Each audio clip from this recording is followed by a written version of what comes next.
Bueno, gente, hoy les traigo una nueva entrevista. En este caso tenemos a Juan Carlos Báez, es uno de los técnicos en guía de montaña más experimentados del país bueno, él viene con una historia particular donde nos va a contar sobre su vida y un caso específico allá por el 2013-2014 donde un pequeño incidente prácticamente le cambió la vida y hay un antes y un después de esa situación.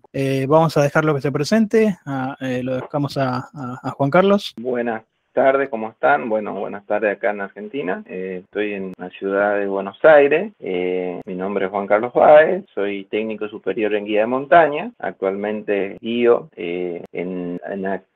no en tan altas latitudes, pero por una cuestión de temporada, recién empieza lo que es la temporada en Argentina de las altas latitudes, que estamos hablando cerros arriba de los 6.000 metros. Antes que nada, te quiero comentar, transmitir todo de mis vivencias, mi experiencia, todos los seguidores de mi gran amigo Chiquito Paredes, como lo recuerdo, amigo de la vida en sí. Pero bueno, acá estamos a disposición de transmitir un poquito mis experiencias y Contanos cómo mis arrancó todo vivencias. esto de la montaña, porque vos sos de Misiones, nada que ver, uno en Misiones lo relaciona con la selva, con qué hace un misionero en la montaña. O sea, yo soy misionero y tengo menos montaña que una babosa, pero ¿cómo nació Bueno, lo de la montaña? ¿Cómo arrancó todo esto? yo me surgió la inquietud allá por en el 2008, así me acuerdo que cuando 2007, 2008, cuando uno está terminando el secundario, ¿no es cierto? El viaje egresado que no lo pude hacer. Bueno, así que dije un día, porque acá en Argentina el común de los viajes egresados fue en Bariloche, entonces bueno, no se dio, no se pudo hacer ese viaje, bueno, quedó quedó inconsciente ahí esperando el momento. Después por una cuestión laboral, en el 2019 me fui a trabajar en Uspallata, donde empiezo con una orientación en Uspallata. Estamos hablando de Uspallata, que es lugar que está ya en la precordillera de Mendoza, ¿no es cierto? Mendoza, Argentina. Bueno, ahí empecé mis primeros pasos, mi experiencia, una muy buena experiencia, una muy buena formación y capacitación de todo ese ambiente que es muy, muy interesante. Después, ya en el 2020, tuve la suerte de hacer unos cursos en Bariloche de escalada, realmente muy técnico, y de esquí. Así donde completé una formación, ¿cierto?, muy, muy intensa y muy linda de esquí y de la cuestión técnica, lo que es escalada. Bueno, siempre me encantó los desafíos, como diciendo, y lo lindo de hacer una actividad al aire libre y con gente, con un grupo de personas, y guiar ese grupo de personas es muy gratificante porque hay objetivos que son muy difíciles, pero en el ambiente del andinismo otros objetivos que son de muy poco alcance y que son muy gratificantes. Por ende, siempre quise capacitarme, aprender y bueno, ahí empecé a sumar experiencia. En nuestro ambiente se dice que es la base para ser un buen guía. Bueno, después de muchos años después, estamos hablando post pandemia, fue donde di mis últimos exámenes, donde me recibí de guía de alta montaña. Y bueno, Todos estos años, obviamente también por ahí hay una parte, contamos que sos, ¿cómo se dice? Tropa especial del ejército argentino, el cual obviamente es algo para como complemento, pero te da desde el 2008 hasta el día de hoy muchísimos años de experiencia en este ámbito. Y cada año prácticamente estaba yendo a la Concagua o escalando casi todos los años, ¿no? Sí, mi primer cumbre en Aconcagua justamente fue como un integrante, pero bueno, para llegar a la Aconcagua uno realmente tiene que tener un montón de actividades antes, previas. Cerro de menor cota, estamos hablando de cerro de 3.000 metros, cerro de 4.000 metros, de 5.000 metros, todo lo que es la precordillera, que estamos hablando de precordilleras de los Andes, ¿no es cierto? Lo que está el Cordón del Plata, que ahí hay un montón de cerros muy, muy hermosos, que justamente también el Plata, Vallecito, Estepanec, que es un aglomerado de cumbre que es para el que empieza es muy interesante y muy lindo. Bueno, volviendo al tema de lo que es Aconcagua, capaz todo andinista, todo escalador es como una materia pendiente que siempre, si no lo pudo acceder a la cumbre, hacerlo, ¿no es cierto? Bueno, en el 2001, sería verano 2000-2001, temporada 2000-2001, me surge la posibilidad de integrar una acordada para irnos a la Aconcagua. Bueno, ahí hicimos cumbre, tuve la suerte de la primera vez que fui, hice cumbre, sería la primera vez y llegar a la cumbre es algo muy bueno. Bueno, después de eso empezamos a sumar, incrementar experiencia con más cumbres, llegando a un total actualmente de 14 cumbres, 13 o 14, estoy ahí en la duda, pero bueno, casi por ahí cumbre llegada a la cima, ¿no es cierto? Para aquellos que no conocen el Aconcagua, explicarles más o menos que la altura y que en referencia al resto del mundo, en qué lugar está. Creo que está en el segundo lugar en todo el mundo, bueno, y primero en lo que es fuera de Asia. Lo que estamos hablando, que Cerro Aconcagua, para ser más preciso, tiene 6.962 metros sobre el nivel del mar. Está ubicado en Mendoza, en el Parque Provincial Aconcagua, ¿no? Para ser más preciso, eso queda, ¿no es cierto?, todo en Argentina. Es la cumbre más alta de América. Después lo sigue el Ojo del Salado, que está en Catamarca, que también tuve la suerte de poder acceder a esa cumbre, muy linda, con otras dificultades, con otra muy agreste. Acá se dice muy agreste, con la palabra diciendo muy inhóspito, un lugar que la logística es bastante complicada y compleja, porque son montañas totalmente vírgenes, que no hay mucho acceso de andinistas, por una cuestión de que están muy aislados. Pero bueno, volviendo un poquito a lo que capaz todos tus seguidores quieren saber o importa, lo que es Aconcagua es uno de los cerros más lindo de Argentina, para no decir más lindo capaz, porque tiene distintas rutas, tiene un buen sistema de soporte si uno tiene una emergencia, de poder acceder a una patrulla de rescate, y eso en Argentina es no en todos los cerros, ¿no es cierto?, tienen esa asistencia, como se dice, como en Mendoza y en Bariloche son los lugares que mejor están organizados con patrullas de rescate. En cambio, las otras montañas se complican un poquito más en caso de uno tenga una emergencia, ¿no es cierto? Justamente todo se trata, la actividad del montañismo o del andinismo, como se dice acá en Sudamérica, porque están los Andes, todas las montañas que están los Andes, son bastante complejas, y como la actividad en montaña es una actividad de alto riesgo, hay muchas cuestiones que pueden salir mal, ¿cierto? Y bueno, en estos parques, al tener una patrulla de rescate y eso es un valor agregado, ¿no es cierto?, que uno puede ir con un grupo y hacer una actividad un poquito más capaz, controlada, planificada, con factores de riesgo, ¿no es cierto? Justamente, el factor riesgo en lo que es en la montaña, el factor riesgo cero no existe, partamos de esa base. Así que bueno, sí. Justamente que mencionaba de los riesgos, ¿no? Y de las oportunidades de rescate que tiene el Aconcagua. Yo me acuerdo allá por el 2013 cuando volví de vacaciones y te vi y vi que tenía los dedos de este color, del color bueno, ahí muestro, del color del celular, así, de este color los dedos del pie, y yo nunca había visto algo similar, y después me enteré que habías tenido un evento en el Aconcagua, haciendo escalada por uno de los lugares más difíciles, y cómo esa situación te cambió la vida, porque hubo un antes y un después, y otras personas por ahí teniendo esa situación abandonarían todo. Yo, o sea, abandonaría, listo, nunca más una montaña, y en cambio vos lo que hiciste fue todo lo contrario, te perfeccionaste más, fuiste a estudiar más, a darle más al entrenamiento, y estás siempre intentando ser mejor en lo que haces. También luego creo que te llevó a perder parte de los dedos de un pie, y inclusive también mentalmente, cómo te afectó eso, hasta la forma de caminar.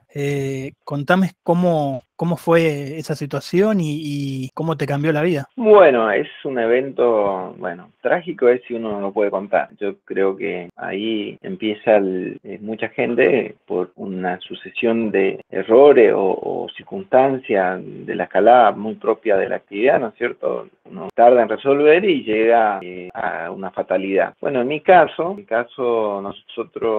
yo ya tenía bastante experiencia, tenía 12 cumbres por la normal, ¿no es cierto? Y me quería, miento. Estaban en el número 10 por la normal y quería intentar por otra ruta, por otra vía. Ya dentro de esa ruta de Aconcagua tenemos la normal, que entramos por la quebrada de Orcones, haciendo la ruta normal, y después hay otra ruta que también se puede llamar normal porque se concatena, se engancha la normal, que es por otra quebrada que se llama la quebrada de Vaca. Bueno, yo hice oportunidad, hice esa ruta que se llama el Común 360, ¿no? En Aconcagua. Bueno, siempre pasaba, y cuando uno hace esa ruta, encuentra el glaciar de los Polacos, que la cara a la izquierda, siempre lo veía y decía, siempre quería ir a esa ruta hasta que planifiqué, se dio el momento, también tenía que ir con un compañero de escalada, porque solo en solitario es muy, muy difícil, no es que no se pueda hacer, sino que en la montaña uno no tiene que andar solo. Demasiado arriesgado, ¿no? Demasiado es de arriesgar Claro, el doble de lo que... siempre la montaña es aconsejable mínimo 3, como diciendo, sería mínimo 2 y lo óptimo como 3 personas, 3 integrantes, es lo ideal. Bueno, de ahí se llama un rapto de 4-1 o de 3-1. 3 personas y un guía. Estamos hablando de cerros de altas latitudes, como un ejemplo, Aconcagua, Plata, Ojo el Salado, todos esos cerros que son uno de los más altos de Argentina. Pero volviendo puntualmente a la escalada del glaciar del Poraco, justamente se llama el glaciar de los polacos porque los primeros que escalaron fueron los polacos. Hay un libro muy interesante que es Más alto que los cóndores, ahí dice todo, está toda la info del glaciar de los polacos. Después hay una variante que es la directa del glaciar de los polacos, en la cual yo me aventuré con mi amigo de escalada, más que un amigo de escalada, es un compañero también de la vida, que hicimos muchísimas actividades de montaña juntos. Unas creo que hicimos 2 o 3 rutas normales de Aconcagua, y bueno, hasta que llegó el día, que fue en la temporada 2012-2013, donde encaramos. Primero, previamente, yo hice una guía comercial por la normal, que logré guiar exitosamente a 2 clientes a la cumbre. Bueno, después bajo hasta Campo Base, que Campo Base está a 4.200 metros, que es Plaza de Mula, y luego después me junto con mi amigo y compañero de escalada, de cordada, que es Maidana, Néstor Ariel Maidana se llama. Bueno, ahí nos juntamos, ya lo teníamos coordinado durante el año, que íbamos a hacer este intento de cumbre, ¿no es cierto? Porque siempre uno dice un intento de cumbre, nunca, a veces no se dan las condiciones óptimas y no se sube. Los riesgos son muchos, con una nube o con un viento ya se tiene que abortar la escalada por una cuestión lógica, porque las temperaturas son muy extremas, esas latitudes. Así que bueno, salimos de Plaza Mula, yo estaba muy bien aclimatado, eso es un éxito, es casi si un 80-90% es la aclimatación. Una persona que una vez, para que entienda todos tus seguidores, ¿qué es la aclimatación? La aclimatación es donde la sangre oxigena, aumenta la cantidad de glóbulos rojos, hay una buena oxigenación en sangre, y eso se lleva con el tiempo. Uno llega a un pico de aclimatación que puede estar saturando un 99% a 4.000 metros, a 6.000 metros de altura. Así que bueno, estaba con nivel muy bien, un día fuerte, estaba bien, y teníamos una ventana, que se hizo una ventana, el buen tiempo perduraría no más de 3 días, y entonces era eso o directamente posponer la actividad a otra temporada. Bueno, ya venía con un desgaste, ¿no es cierto? Pero dentro de todo analizamos, vimos las posibilidades, eran muy buenas y salimos y bueno, hicimos Plaza Mula, Nido de Cóndores, Campo 2, y de Campo 2, ¿no es cierto?, empezamos a escalar. Llegamos a poder, ¿no es cierto?, a estar en condiciones, llegar a las 5 de la mañana, empezamos con lo que fue la aproximación bien decía en el glaciar, a las 5 de la mañana. Hoy en día, con el diario del otro día, como se dice, entramos tarde. Para mi punto de vista, viendo un montón de factores, entramos tarde porque se nos hizo tarde, aprovechamos, avanzamos bien. No son pendientes muy complejas, sí son complejas por la cuestión de la altura que estamos hablando, que estamos arriba de los 6.000 metros. Entonces imagínense que caminar en un llano a 6.000 metros es durísimo, y escalar y con todas las herramientas técnicas que uno tiene, piolets, grampones, el agua, porque uno también tiene que prever llevar la hidratación, todo el equipo extra que uno lleva, que no es mucho, pero lo tiene que llevar, se complica. Todo iba sin ningún sobresalto hasta las 2 de la tarde. A la tarde hay un lugar que se llama Cuello de Botella. Bueno, toda la info que le estoy dando, ustedes entran a la página de Parques Nacionales, Parque Provincial Aconcagua, y está toda esa info que le estoy dando, lo pueden cotejar ahí. Bueno, yo le estoy contando de mi experiencia, capaz sin muchos datos técnicos, alturas precisas, capaz de hay que busquen el que le interesa sobre el tema. Estamos hablando que esta es una actividad de muy alto riesgo, ¿no es cierto? Muy pocos mortales están en las condiciones físicas, técnicas de acceder a esos lugares, ¿cierto?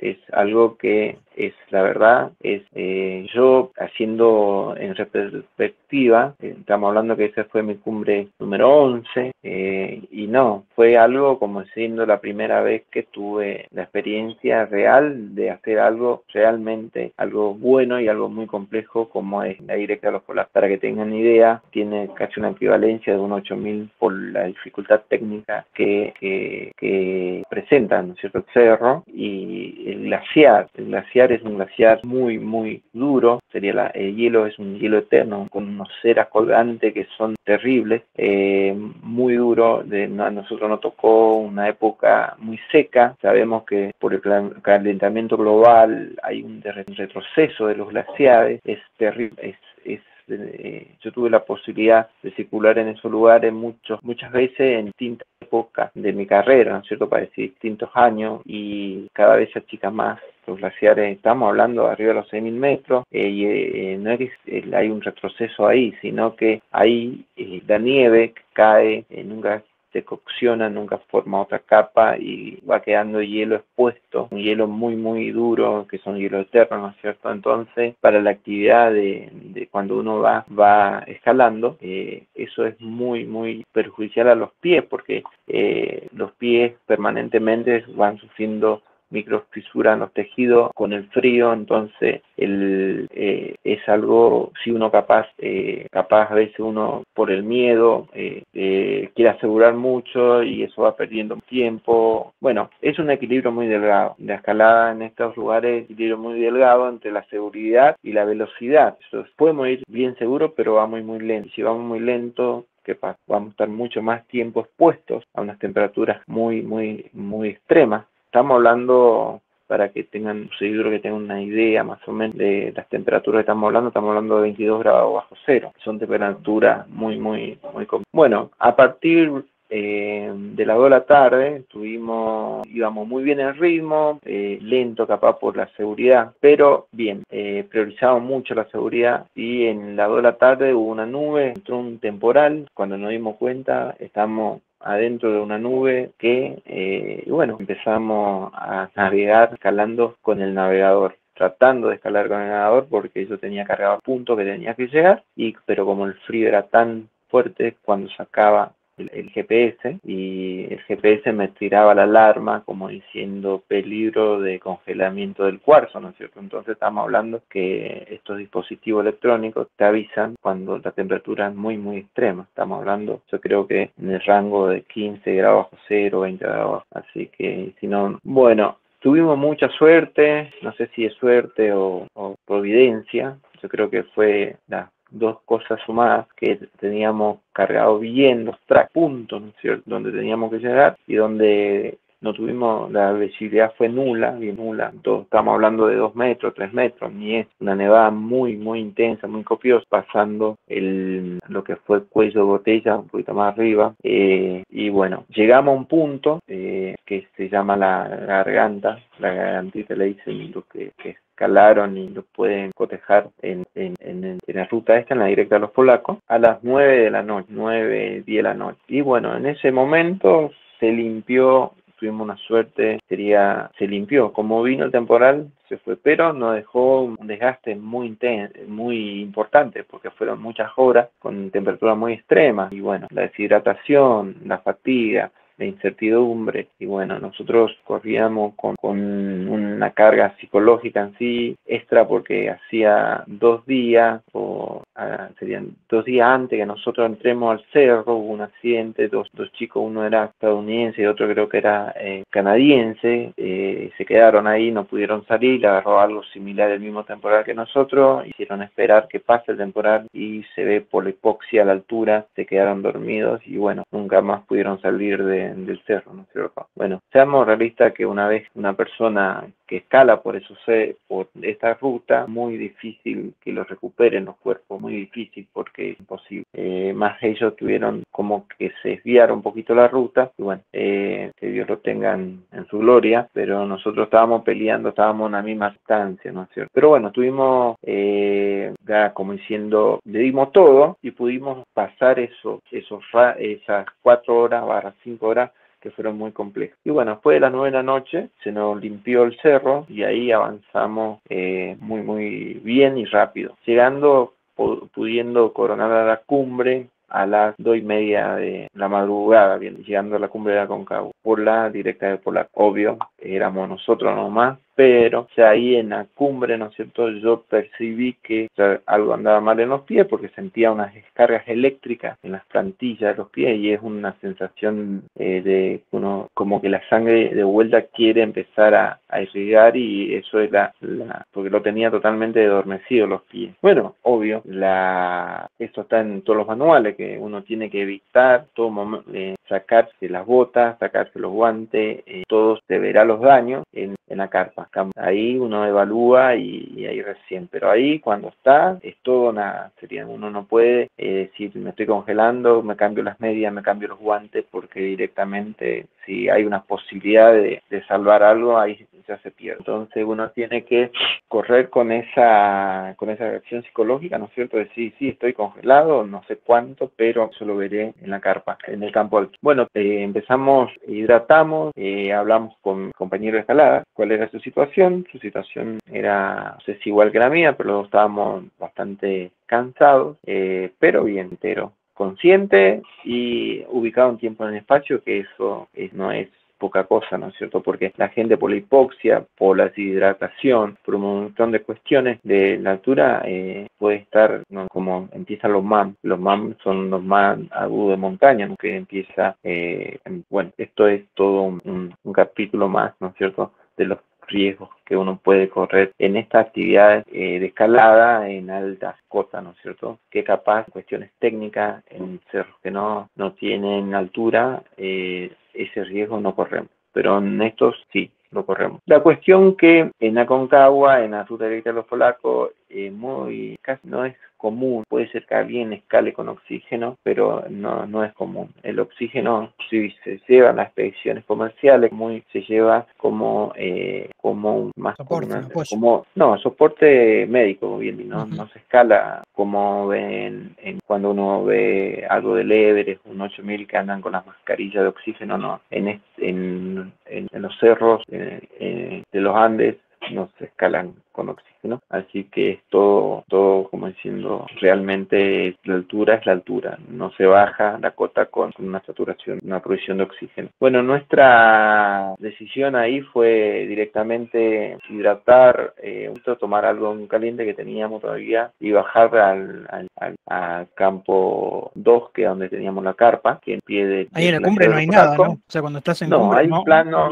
sí, hay un plano, muy, muy linda cumbre. cumbre, en plano bastante Pero no podés quedarte amplio. ahí a nada. Tenés que, una vez que llegás, tenés que bajar. O descansás Sí, un tenés que poco y. bajar. Claro, uno descansa, hidrata y a bajar lo antes posible. Mucha gente que escala la directa Polacos, hace la sur, capaz como para hacer la sur, lo haga con bolsa de dormir, una cuestión, llegan y vivaquean. Vivaquear es dormir, no dormir, sino recuperarse un poco en la cumbre y después bajar. Pero bueno, son muy pocos los afortunados que pudieron escalar, ¿no es cierto?, la sur de la Concagua y contar esa experiencia. En mi caso, no es. Yo hice la directa de los polacos. Así que bueno, más o menos llegamos a las 8 de la mañana en el campo, sería donde teníamos, en campo 2, donde teníamos la carpa. Y bueno, todas las cosas, pasa que uno se olvida de todo, capaz no avisamos por radio que teníamos ya la cumbre, bueno, hubo un operativo de búsqueda justamente por el mismo temporal que nos tenía agarrado, que nos tenía sorprendido en la escalada, pero bueno, tuvieron la suerte de avistarnos a las 8 de la mañana que estábamos haciendo la travesía hacia el campo 2 y bueno, vieron que estábamos bien y bueno, de ahí empezamos. Llego a la carpa, miramos la cuestión, los pormenores, como diciendo, de la actividad. Yo me di cuenta que tenía congelados los dedos. Y bueno, ahí automáticamente la autoevacuación es fundamental, porque uno después de 12 horas ya no puede caminar más. Se hinchan los pies, se hinchan a la altura de los tobillos, y bueno, los pies se hinchan, así que es imposible. Automáticamente llegamos, descansamos 20 minutos, 30 minutos, desarmamos todas las carpas, seguimos caminando, seguimos bajando, llegando a Nido Cóndor, donde tuve una asistencia de la patrulla de rescate, donde me vieron los pies, ya teníamos la certeza que estaba congelado, pero no sabíamos las magnitudes de la afección, los grados de congelamiento. Llego a las 6 de la tarde a Plaza de Mula, donde el otro día tuve la asistencia médica correspondiente y la evacuación en el helicóptero hasta Orcones, donde ahí me evacué a Mendoza, donde empezó todo un tratamiento de recuperación. Así que la experiencia es que el congelamiento es algo muy, muy doloroso después cuando uno empieza a recuperar, pero más que nada es el tiempo que uno demanda sanarse o restablecer. A mí me costó 6 meses hasta que como diciendo, quedé con lo que quedé, porque después de 2 semanas, después de 20 días recién se delimitan las zonas, ¿no es cierto? Y bueno, ahí recién entran los cirujanos a ver qué se salva y qué se corta, como diciendo. Yo, en mi caso, las pérdidas fueron leves, como diciendo, perdí una falange del dedo gordo del pie derecho y una distal de ambos deditos que le siguen y bueno, fueron mínimas. Pero bueno, lo que fue recuperarme fue terrible. Es largo el proceso, son 6 meses y después todo un año, 2 años que hay que cuidarse mucho, no exponerse al frío, etcétera, etcétera. Bueno, eso es mi experiencia en Aconcagua, la experiencia de escalar y hacer actividades de alta performance como es esta. Todo tiene riesgo, ¿no es cierto? Y a veces algo puede salir mal. En este caso nos jugó en contra el mal clima, capaz el equipo no era el adecuado o capaz tenía su desgaste. Experiencia es que capaz todo equipo que uno lo ve que está en condiciones, hay que hacer un poquito más meticuloso con el tema de los vencimientos de los equipos. El equipo de montaña es un equipo muy técnico, muy especial y por ende a nosotros acá en Sudamérica es muy costoso. Entonces uno a veces tarda reemplazarlo, capaz de renovarlo, pero hay que ser un consciente. Mi experiencia es que como la cuerda, como la bota, como la carpa, tienen 5 años de duración desde que se fabrica y uno tiene que basarse y hacer muy celoso de estas cuestiones, más para hacer en estas actividades que son de mucho riesgo y capaz está expuesto muchas horas en temperatura muy, muy extrema. Mi ¿Cómo te experiencia. afectó mentalmente después todo esto, no? Porque después decís, después de todo esto no piso nunca más una montaña y hiciste todo lo contrario. Te recuperaste como el boxeador, se recupera, entrena de vuelta, se entrena mejor y Y vuelve como bueno, para porque sinceramente tenés que tener una mente muy fuerte. Bueno, la recuperación fue dura, ¿no es cierto? Como todo, el por qué no compré, por qué no hice, por qué no llevé, y bueno, porque fui. Pero toda herida como sana, tarde se cicatriza y empezamos vuelta. Empezamos con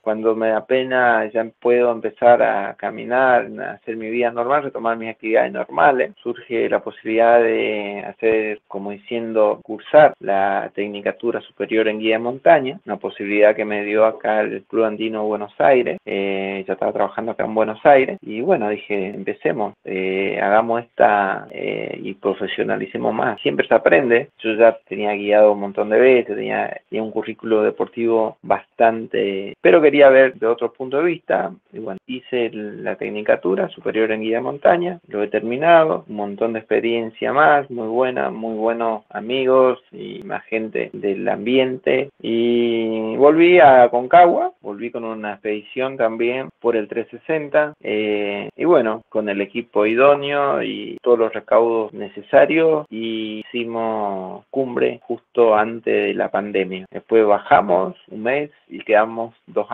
años acá en Buenos Aires encerrados. Fue y bueno, ahora ya, gracias a Dios, se activó todo, se retomó todo y empezamos a mover expediciones de menor cota, 4.000, 4.200 metros de altura, con grupos que estamos entrenando para poder ver si a fin de año, si Dios mediante, sale todo bien, podemos ir al Yuyayako a intentar esa cumbre que estamos hablando, que queda en Salta. Así que bueno, es un proyecto para fin de año. ¿Cómo hace la gente que quiere, por ejemplo, no tiene ni idea de lo que es la montaña, no tiene idea de nada y quiere por ahí tener esa experiencia? ¿Puede hacerlo? ¿Te puede contactar? O sea, tiene posibilidad primero porque por ahí una gente que no tiene ninguna experiencia, nunca estuvo afuera y toca un insecto y se asusta. Entonces, ¿qué posibilidades tiene? ¿Se puede? ¿Tienen que entrenar mucho? ¿Entrenan durante el año? ¿Cómo es el tema? Sí, la actividad en montaña por la parte de insectos está bueno porque no hay, muy poco.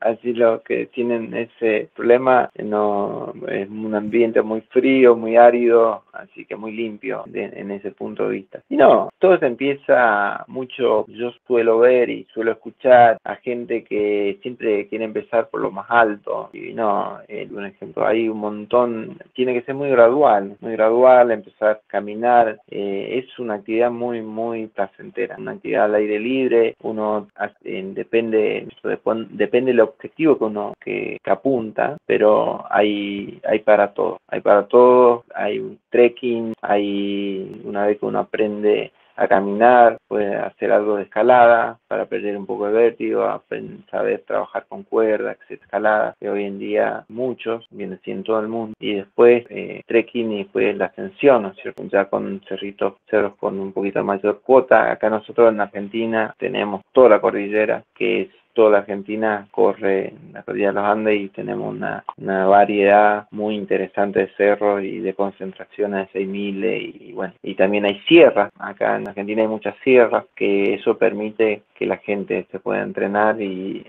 apuntar y soñar a una cota un poquito más alta, como es no sé, estamos Cerro hablando Negro. de una cota de 4.000 metros, una cuota muy linda ya como para, si ahí uno realmente empieza a ver ya lo que es la altura. Pero siempre cuando uno, hay que salir, O sea, hay que entrenar, hay que yo salir. viejo y gordo puedo hacerlo tranquilamente si me entreno. No, no te saques. ¿Cómo vas a decir eso?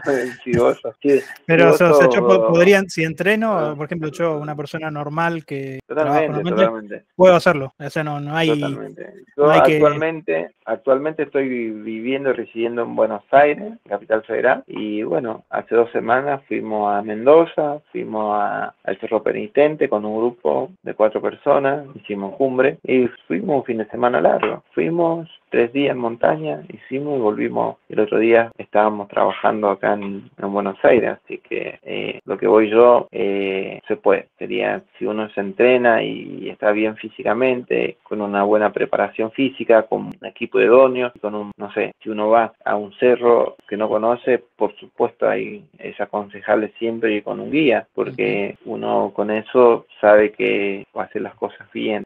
o va a mermar la posibilidad de hacer las cosas mal. Sí, eso es verdad.